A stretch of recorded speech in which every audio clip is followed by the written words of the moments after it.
today I'm having Amir from Puffer, which is incredibly exciting. Hey, Amir, how are you today? Hi, Dima. I'm great. Thank you for inviting me over. Yeah, that's great having you today. And I'm really excited to talk about our partnership and xERC20 integration. But before we dive into details, I just wanted to start from yeah, you guys launched more than a year ago, right? And it's been like a wild ride. So maybe you can just share where you guys stand right now and what has happened over the past year briefly. Oh, of course, yeah. So, as you might know, and a lot of people might know, we launched the first ever permissionless restaking protocol on top of Eigenlayer on launch. This meant that any of the Ethereum validators can opt into restaking and Ethereum's staking with 2 ETH barrier of Mm. entry, which is practically the lowest for any permissionless protocol right now. And we're planning to even lower that in the future as well, given that a lot of the new technologies that we introduced anti-slashing, we have introduced an like a version of execution tickets, which we call validator tickets. And these were just the most innovative designs that we did. Aside from that, most recently, we have also launched a very new campaign uh, with incentives that are all on chain. No more off chain points, no more centralized points. You can sort of like trade your points, you can use your points in real time. And this makes like the entire gives like an entire new experience of actually being able to take advantage of new incentives. On top of this LRT, we have also launched a few versions of based rollups, and we're Mhm. bringing super fast transactions to these rollups and to Ethereum through the pre-comp service we have. So this past year, we have launched three extra products on top of the LRT itself. That's incredible pace, and yeah, I'm very happy to see how you guys are progressing across the board right now.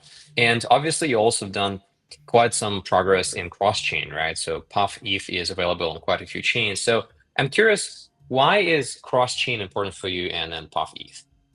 Absolutely. So, as you might know, a lot of users on Ethereum have picked layer 2s or L2s for Yeah. various reasons.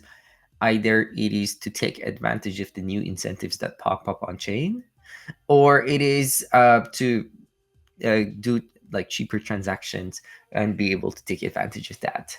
And with our users' demand, we have started to expand the pufETH offering. Some users might want to use this abstraction of being able to just mint pufETH on these chains themselves without Yeah. having to bridge there and bridge back. And that is why we wanted to like uh, make it go cross chain. Yeah, it makes total sense. And obviously, if you adopt a cross-chain standard, it becomes just much easier for people, much cheaper, to bridge it anywhere. And I guess you guys were considering different options in terms of token standard that you can use for pufETH, but you chose xERC20. What was your thinking process and why did you do that? Why did you choose xERC20? hmm Um, our thought process was first of all XERC20 being an open standard because it's already open sourced. It helps us like to not have to deal with some potentials of vendor locking, some potentials of uh, like not being able to basically using an open source software and being like the entire like puffers like code base for example is open sourced and we continue to do that. So we appreciated that and we appreciated the possibilities that XDRC20 brings for us. That's why we picked it. Yeah, amazing. And recently we completed a pretty big migration of I think 6,000 pufETH from mainnet to xERC. Yeah, could you share more? How did it go? Did you guys like it? So yeah, any details will be helpful. Of course, yeah. I believe we worked pretty close with Everclear team Mhm. to make this big transition possible. I know Zirkit went to mainnet and they enabled migration for some of their users as well. And having a bridge that enabled them to actually make this big move was very meaningful. And yeah, thanks to you guys and like collaborating closely with you, we were able to pull this off. Yeah, yeah, and we're also very proud that it went pretty smoothly. So maybe the question that is important for users, um, which chains can we see pufETH on soon? Do you have any like chain expansion plan? We do have that, and like some of our community members are requesting integration to some of these new EVM compatible SVM chains that Mm, recently came, or like how would I call it? Like the non EVM EVM compatible chains yeah. are some of the um, exciting for farmers landscape right now. So we are planning on expanding to them very soon.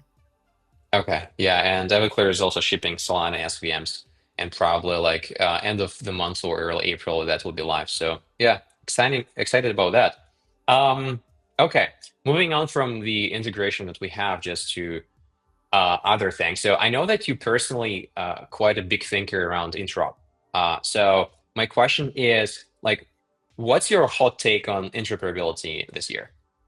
Of course, yeah. So my very hot take is interoperability. Of course, it's gonna take time, right? Like it's Yeah. our job to find the most trustless way and the most abstracted away way to be able to offer this to the users. I tell this to everybody. Users like we can only onboard this. Apologies, I'm gonna have some water. We can onboard these millions of users that we always talk about, or billions of users, Yeah. if we create an experience for them that is advantageous compared to what is on Web 2 today. To achieve that, we need our responsibility is to create something fully trustless and fully Mhm. abstracted away. Um, that's why we started like delving, like joining groups that focus on standardization, focus on collaboration. um, Yeah. Above all, we have a big opinion on based rollups, shared sequencing, to be able to achieve um, cross rollup interoperability and Mhm. L2 to L1 interoperability in the most trustless manner. And that's like something that we truly believe that is going to bring the like next level user experience to users. Yeah. So yeah, base rollups and shared sequencing obviously is a big thing.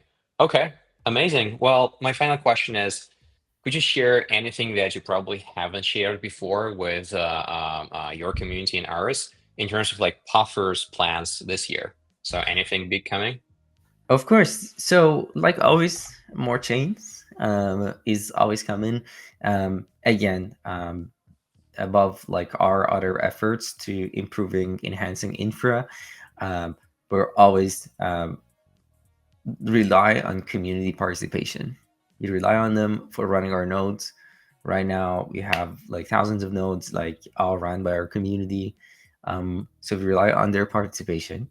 And of course, like this brings like an extra level of security and comfort to users, knowing that all the nodes running on Puffer are permissionless. Um, we are expanding to more chains on the pufETH side, and I welcome everyone Mhm. to check out our gauges, our incentive plans, because even our incentives are decided by the community. Where things go, where the airdrop ends up, it's according to what the entire community decides. So check out Puffer.fi, check out governance.puffer.fi for all these most up to date. We have exciting news on upcoming launches on both our pre-confirmation service and the roll-up that we've been working on in the coming weeks. We already launched a beta version of our based roll-up Mhm. on testnet. The next version is coming out very soon, which we believe this is like a much more enhanced version compared to the last one. That's incredible. Yeah, guys. So please stay tuned to Puffer News. And yeah, that's been a pleasure to have you here, Amir. And that's very exciting to work together. So yeah, thank you for the live stream, guys. That's it. See you all. Thank you guys.